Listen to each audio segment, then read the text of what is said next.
성령께서 굉장히 전략적으로 거점 도시 중심으로 복음을 전파하게 합니다. 왜냐하면 기똥차입니다.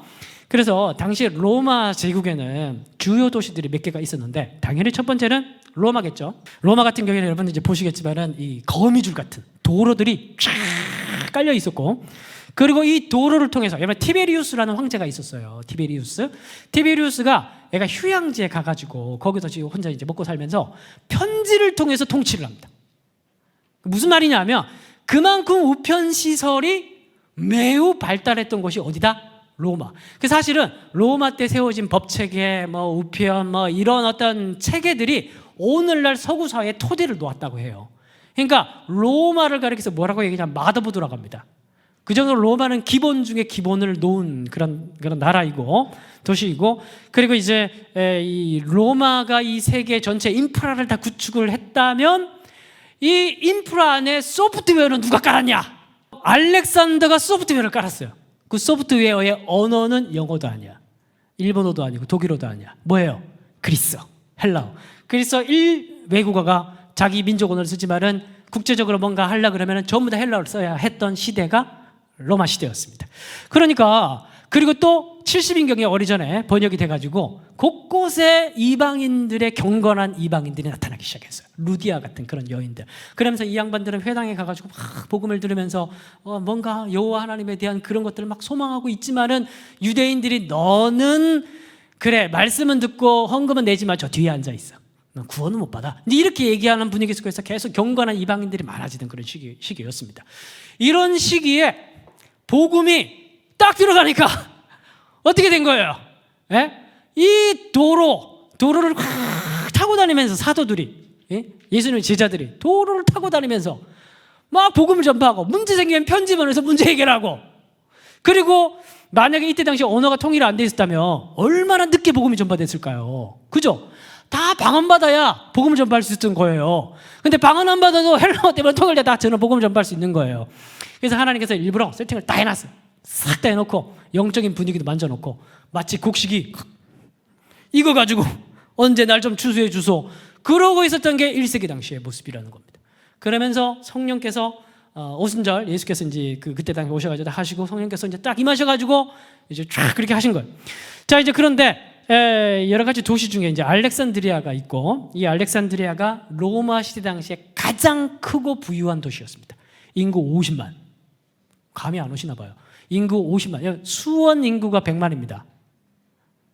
그리고 김포가 50만이 좀 안 된가 그럴 거예요. 오늘날 우리 이제 인구 밀도 엄청 높잖아요. 이래도 감이 안 오긴 하네요. 그죠? 근데 고대 시대 당시에는 인구 50만이면 제일 큰 도시예요. 정말 사람 어마어마하게 북적북적하게 사는 겁니다. 조금만 올라가면 뭐가 있어? 3일길만 올라가면은 예루살렘 있잖아요. 유대인들이 어마어마하게 이주 와서 살았어요. 그래서 1세기 당시 기독교 교회에서 알렉산드리아의 대형 교회가 들어선 겁니다. 그래서 지금도 콥트교라고 하죠. 콥트교가 전 세계 기독교 인구 중에 11%인가 그렇습니다. 그러니까 이집트는 우리가 막 이집트라고 생각했을 때 쟤들은 좀 우리가 상관없는 일이라고 생각하는데 아니, 굉장한 기독교 도시입니다. 거기서 이제 알렉산드리아가 핵심이고, 그래서 나중에 사도행전에 보면은 그 제일 첫 번째 이방인들 받아들이는 문제로 종교 회의가 이루어지는데 알렉산드리아 교회, 그 다음에 예루살렘 교회, 그 다음에 안디옥 교회, 세 개의 대형 교회가 모여가지고 회의를 하는 게 첫 번째 제1총회입니다. 그래서 안디옥은 동방의 보석이라, 여기는 이때 당시 로마 세계를 동방과 서방으로 나눌 수가 있어요. 오리엔트 쪽이랑 그다음에 로마를 중심으로 한 서구 세계로 나눌 수가 있는데, 이쪽 동방 세계를 컨트롤할 수 있는 컨트롤 타워가 안디옥에 있었습니다. 아까 우리 에피파네스 4세 얘기 들었죠? 남방왕, 북방왕 할 때 북방왕의 수도가 안디옥이에요. 이때 재건했습니다. 그리고 남방왕의 수도가 알렉산드리아고, 그러니까 왜 거대 도시인 줄 알겠죠?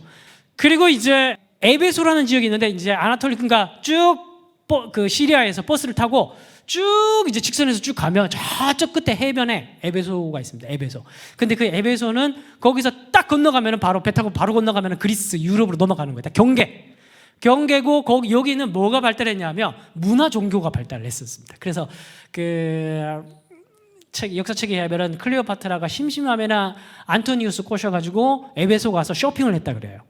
거기에 세 개의 막 의류, 뭐 보석, 뭐 이런 장식품들이 진열되어 있는 우리나라 뭐 청담동이 그렇습니까? 제가 안 가봐서 살 일이 없으니까 돌도 없고. 그래서 청담동 막 이런 그 패션 도시가 그 에베소였다는 겁니다. 그리고 이제 그 뭡니까 여신 이름이 뭡니까? 아르테미스 신전이 있었고, 이 로마 사람들은 여신을 되게 많이 숭배를 했거든요. 최대의 여신 숭배지가 있었고, 그러다 보니까 에베소는 인구도 많이 살았고 굉장히 발달한 헬레니즘의 발달한 또 문화, 종교 이런 것들이 아주 이제 고도화되어 있었던 그런 도시였습니다. 그리고 이제 고린도는 이제 펠로폰네소스 반도와 위에 땅들을 그리스 지역을 연결하는 딱 가교 역할을 하는 지역이 있었고, 바다와 두 개의 바다를 연결하기 위해서는 그래서 고린도가 막 운하가 있어요. 운하. 그러니까 그 파가지고 땅을 파가지고 바닷길을 뚫어버렸어. 요걸 뚫기만 하면은 이쪽 바다에서 이쪽 바다 넘어가는 게 너무 편해지니까 아예 돈을 들여가지고 고린도 운하라고 이걸 뚫어버렸어요. 그래서 세계의 유명한 운하 두 개가 있잖아. 수에즈 운하랑 고린도 운하, 그죠? 그래서 여기 고린도 운하 같은 경우에 이렇게 그 정도의 중요한 가교 역할을 했기 때문에 최고의 다인종 도시가 있다면, 이 시대 당시에 있다면 고린도예요. 그래 여러분, 고린도 교회에 일어나는 문제들이 이게 다 이제 여기서 해당되는 겁니다. 그리고 이제 마지막으로 카르타고는 성경에 나오진 않지만 여기는 로마 제국의 빵이라고 불려주는 도시였습니다. 농업 생산을 아주 극대화시켜서 시저 시절에 주전 4년경에 4세기에 시저가 극대화시켜서 농업을 해가지고 이제 제국에 빵을 공급하는 역할을 했었습니다. 근데 여러분, 카르타고가 이거 무슨 상관을 얘기하는데 여기서 유명한 사람 다 나와요 나중에. 터툴리안, 모르는구나. 퀴프리안, 그러면 이거는 어때요? 어거스틴, 여기가 기독교 성지예요. 1세기 이후에 기독교가 발전해가면서 여기에서 유명한 사람들 다 나옵니다. 카르타고가 그렇게 중요한 도시예요.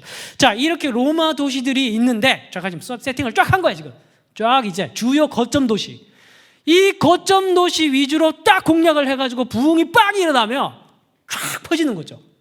누구라도 그렇게 생각을 할 수 있겠는데, 이거를 성령께서 딱 주도해 가시면, 처음에 촛대가 예루살렘부터 딱 시작을 했죠. 처음에 베드로를 통해서 설교가 이제 오순절에 딱 모여 있는데, 오순절 사건이 있고 절기 때문에 유대인들이 막 모여들었는데 베드로가 멋있게 이제 요엘서 말씀, 시편 말씀 인용해가면서 설교를 팍 하니까 3,000명, 5,000명이 막 회개하고 막 돌아오는 역사가 있었어요.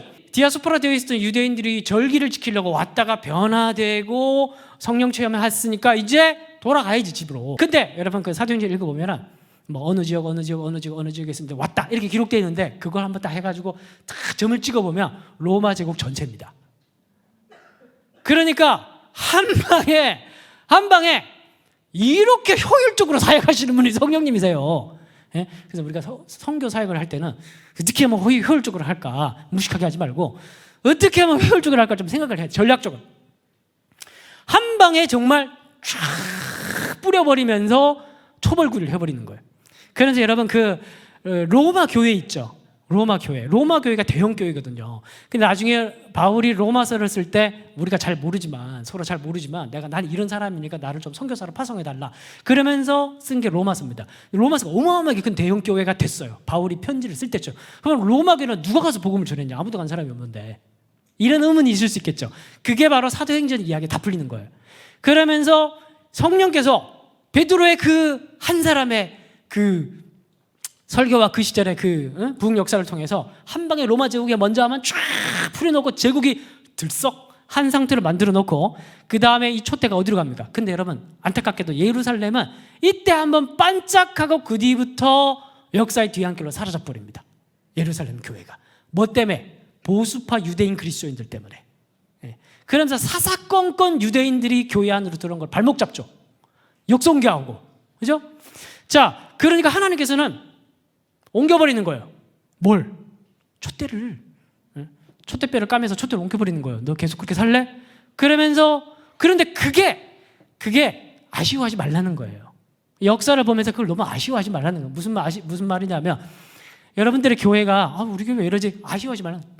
다른 교회 때 부흥하고 있으니까. 그래도 아쉬워해야지. 기도하고 아쉬워해야지. 여기 너무 나갔다. 그래도 기도하고 하면서도 하나님 역사를 믿으라는 거지. 아멘?